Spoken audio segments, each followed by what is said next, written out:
Hi guys! So, parang vlog. Correct. Hello beautiful people!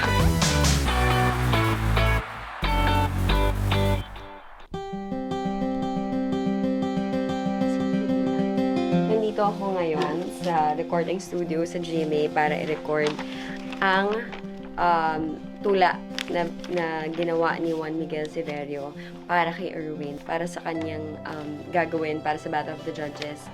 At syempre dahil ako yung mentor niya, ako na rin yung gagawa ng VO, ako na rin yung magiging boses niya. Tumibol na bagong pag-asa, ngunit di gaya ng alamat ng pag-ibig na Di na muling binuksan ang aking mga liham. So, tungkol ito sa isang alamat. Bakit ba namin napili ang isang alamat? Dahil masarap siyang lagyan ng boses, pero mas masarap siyang makita visually. And feeling ko mas may room si Erwin to actually show his skills and his talent. At sakaling umiiyak ka pa, dahil ako'y wala na.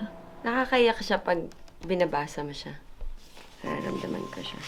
Originally, nung sinulat ni Juan Miguel, dapat sagutan siya. Pero I felt like parang gusto ko, parang point of view lang ng babae. Mamaya, makikita natin siya.